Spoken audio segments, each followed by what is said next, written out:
Get rid of them because they are the problem, not pit bulls, not animals. Animals are beautiful and they deserve a warm bed, food, love and attention and everything else. And let's stay with the story and speak to Diversity Specialist Terry Oakley-Smith. Thank you so much for your time, Terry, this afternoon. I wonder what was your reaction when you heard the voice note? Well, I felt completely sick to my stomach. I felt nauseated. I felt so angry.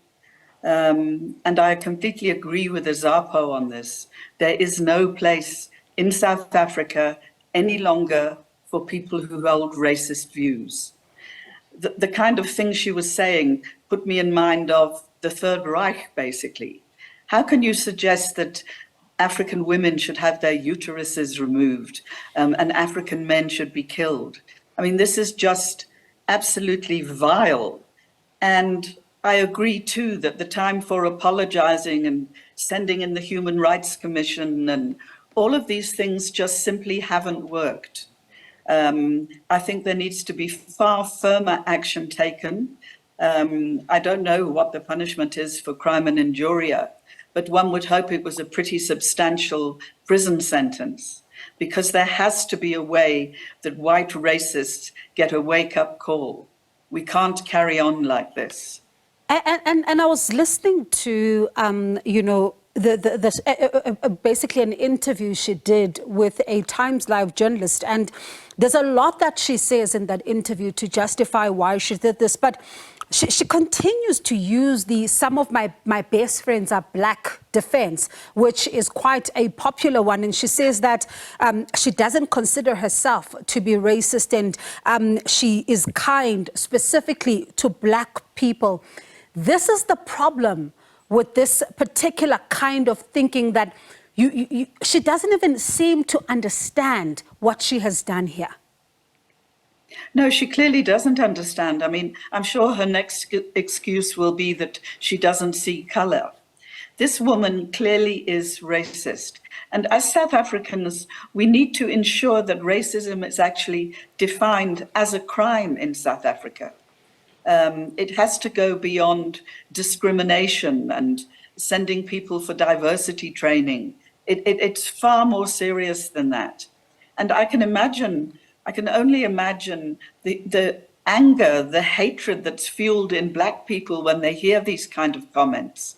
You know, since '94, when Mandela reached out a hand for reconciliation, I'm afraid very few of us white people took that hand. We carried on living the life we've always lived, living the life of Riley in many cases, and made no attempt at all to deal with the past, to call for recompense, to call for retribution. And now today, almost 30 years later, we hear a white woman of 60 years old suggesting that black men be killed, accusing black men of being rapists and thieves.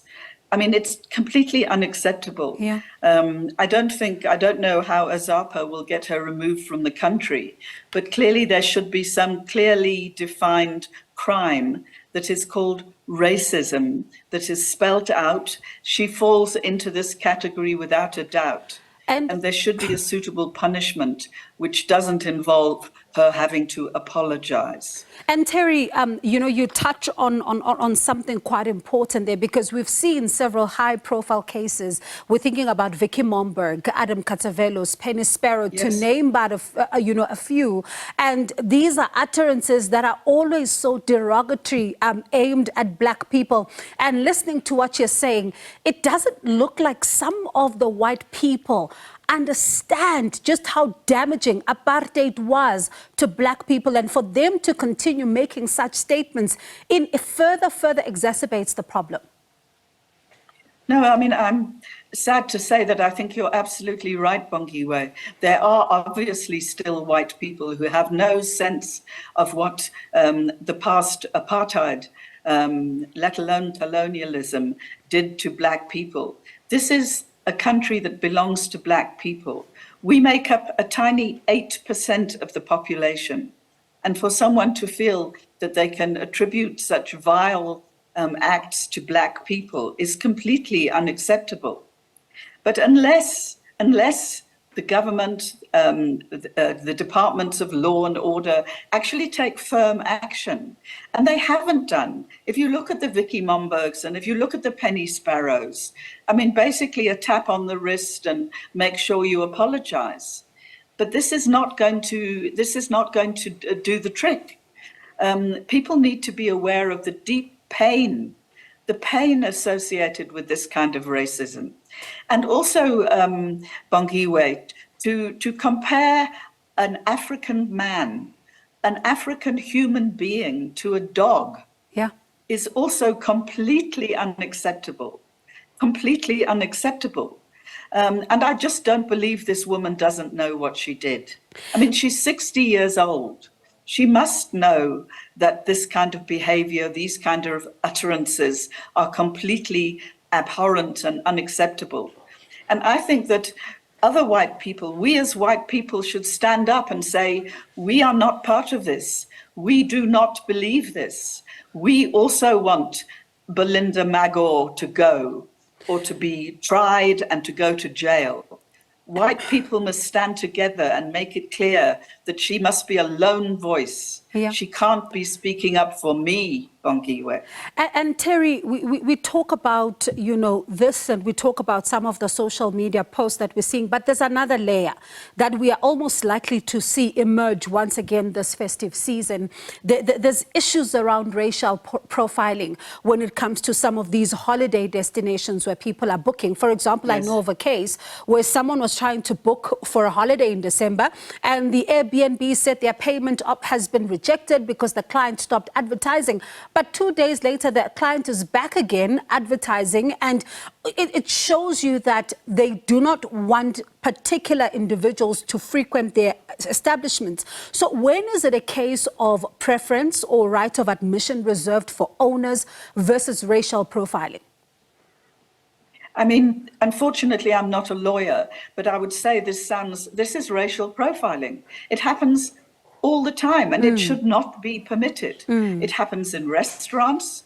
It happens when people try to book accommodation, buy a house, buy a flat.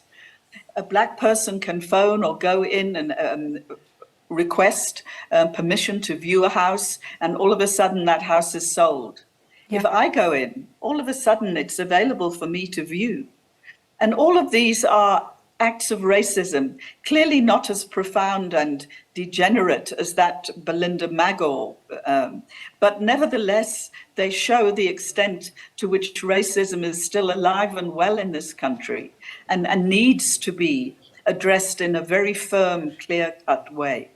Are we having enough conversations as a country about this particular issue and tackling it head on, be it in our private spaces as families, in public, anywhere where we can be able to confront the scourge of racism? You know, I really guess we aren't. I mean, a lot of my work has to do with anti-racism, and it's a subject that many white people, not all white people, but many white people find extremely uncomfortable. And we have to find a way to get people out of their comfort zones, because as long as you sit in your comfort zone, you're not going to change. We need to get people out of their comfort zones. We need to talk about these issues, no matter how they make us feel. They cannot make us as white people feel nearly a tiny titch of what Black people felt suffering under apartheid and still suffering under racism today. Can you imagine what Black men must feel being told they are rapists, they are murderers, they are thieves? I can only imagine, Bongiwe, how I would feel if it was told to me that my uterus must be cut out. I mean, these are profoundly damaging, hate-filled remarks that belong with Hitler's prejudices. They do not belong in South Africa in 2022. And I certainly hope that as now she's appeared in court, expecting her to appear again in March, that a strong message, as you say, will be sent with this particular case, because there's been one too many. Thank you so much for your time, Terry. Do appreciate it this afternoon. That is Diversity Specialist Terry Oakley-Smith.